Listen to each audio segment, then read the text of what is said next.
What's up, my people, and Happy New Year. I have been postponing making this video, and we're already in 2025, but I don't care. I'm still going to put it out anyways. Here are my top 10 photographs from 2024. That's pictures that I took myself. So let's get straight into it. Okay, so we have image number one right here. Image number one is interesting because I remember being in such a bad place creatively just before this image. I couldn't create anything I liked. I wasn't inspired. And then I think I went out and I bought a fog machine. So I bought a fog machine. I was excited to try it out. And then I put all the other pieces together. And then I came up with this image right here. I think that that's something that can help us, get out of some kind of creative block. Sometimes you just need to do something new. So try a different prop, or try using smoke. If you don't use smoke, try using a different, just something different. So the fog machine here definitely helped. We use a black backdrop and we lit with continuous lights. We're lighting with the non-lights FC500B in a Fresnel head, and that's how we're able to create these images, or this particular image. There's a series of them, but I don't even know which one to pick, but I think I'll just go with this one. It was really lovely, and we also color graded this image with our film capture one style look. So yeah, that's how we got this particular image. So yeah, I really love it, and it's now in my portfolio. Okay, image number two was created during my portrait photography workshop in March of last year.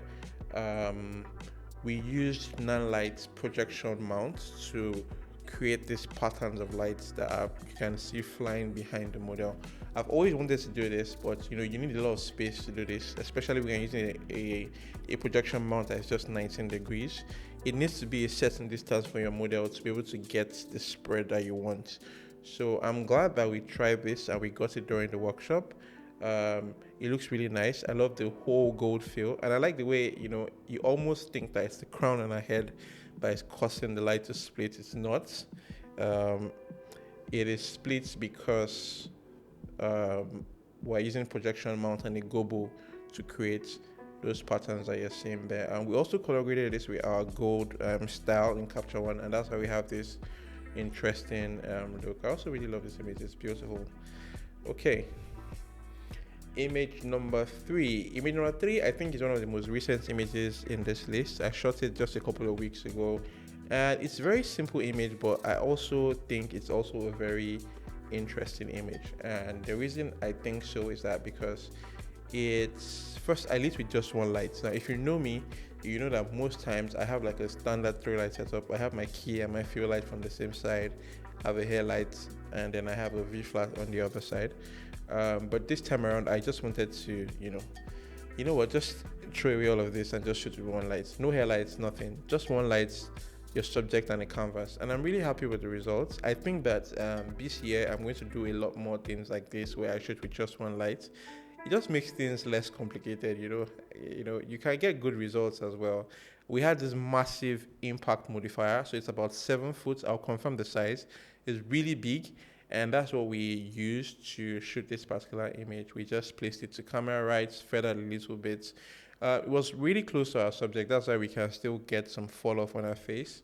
And yeah, we have this backdrop from Zen Backdrops, and I think it looks really nice. I also love the triangles that are being formed in the image. If you can see, triangles that her hands are forming, the triangle that the table is forming as well. I didn't plan all of it, but somehow it just, kind of worked out. And I like the monochromatic look as well. So it's mostly black and gray, and then her skin is kind of golden, and also the gold accessories. So it's a beautiful image. The expression is just perfect. So yeah, that's what I love about this one. All right, image number 4, I believe. Now, this one I shot while traveling across Namibia. This is Joanna. Joanna is a Namibian model who we renamed Ngozi, by the way. So her name is now Ngozi. Shout out to Ngozi, Joanna. Um, Sometime last year, we traveled to Namibia for our annual revealed workshop. We went to this place called Sossusvlei. Sossusvlei is a part of Namibia where Deadvlei is. Deadvlei is this part, I'm sure you would have seen it. It's this particular place where there are a lot of dead trees. And just in like a dead valley like that. The trees are still standing. So when we got there, just before we started to walk towards that dead valley, we saw this beautiful tree, and our model had this amazing outfit, black. So I just couldn't resist. I put her against the tree. I had my 14 to 24 mm 2.8 lens with me, and I was able to create this image. I think it's really, really good. I love everything about it. The composition for me is just perfect. I think I need to print this. By the way, guys, print your work. It's a different vibe when you print, and you print it well. So yeah, we're going to print this. I love the colors. Everything about it is just good for me. Now, image number five. Image number five, I shot also a couple months ago. Nikon came to Nigeria and we're planning to do a launch for the Nikon Z6 III, and they loaned me the camera for 2 weeks. So I decided, you know what, let me put this camera through its paces. Let's shoot someone moving really fast. Let's shoot someone in conditions that are not, the best, just to get to see how good the autofocus and the speed of the camera is. And I think the Z6 III held its own. So that's a highly recommended camera, by the way, for both photos and videos. And yeah, I really enjoyed shooting it. I shoot the Z9 normally, which is a beast, but I enjoyed shooting the Z6 III in this particular photo shoot, and everything came out well. I also think that one important thing is that I enjoyed also the flexibility of the file. If you know me, I like to pull and push the colors of my files to extreme lengths. So I'm happy that we're still able to do that with this image and get beautiful pictures. All right, image number 6. Now this is the one. This image is different from every other image in this list. It's not a full portrait of somebody. So earlier last year, I did an exhibition, a joint exhibition, and this is one of the pieces that I created for it.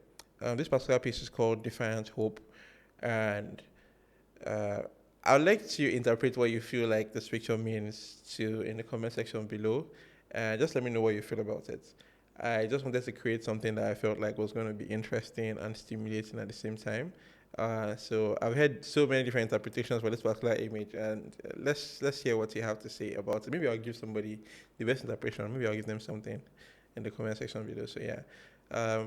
As for the technical methods to create this image, I use an optical snoot, and this that's Victoria, by the way. That's Victoria's hand. Victoria is my editor, and we got some flowers and just an optical snoot lighting the floor and her hand spread out. It was pretty interesting. We also edited this with one of our presets. Image number 7, I believe, if I've not lost count.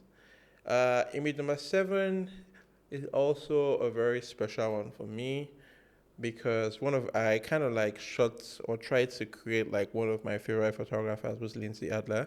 Lindsay Adler creates this very punchy, high fashion looks with very bold with colors, and I tried to go with the same kind of vibe for this picture. We're using smoke, we're using red gel, and she was wearing red as well. So red on red can be difficult to pull off sometimes if you don't get the lighting just right. But we managed to get it perfect in this image.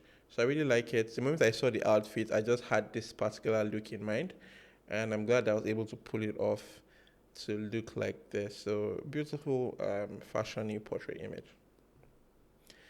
Image number 8 is a special one. It's special because of the person that is in the image. So this is Dara Banjo. You may or may not know her. She's an amazing photographer as well, and she's a very good friend of mine. I like to call her my daughter, and it was her birthday, and we're creating this image. So I created this image of her.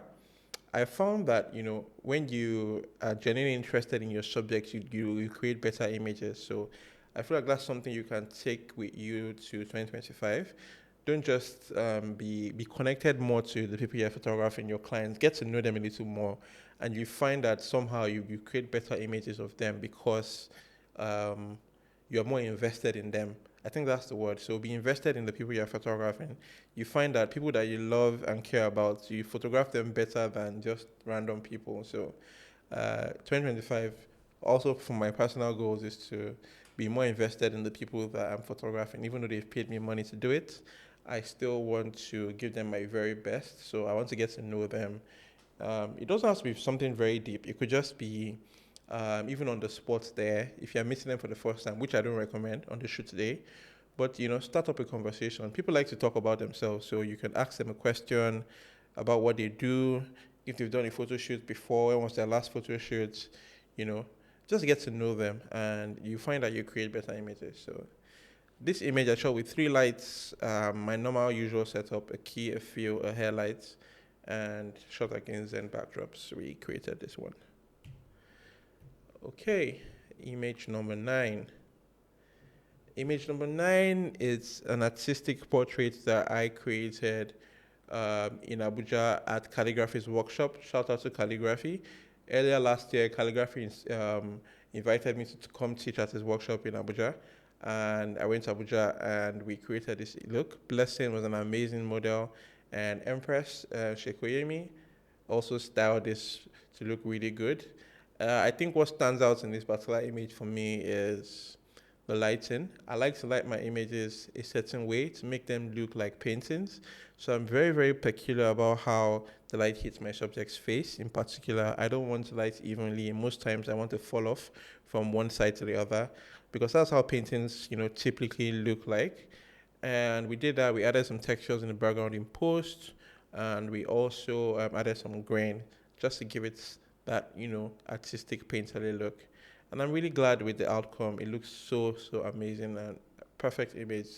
One for the portfolio, definitely. All right, image number 10, and the final image is an image that I shot of Gina Akala. Gina Akala is a Ghanaian model and one of my favorite muses to work with ever.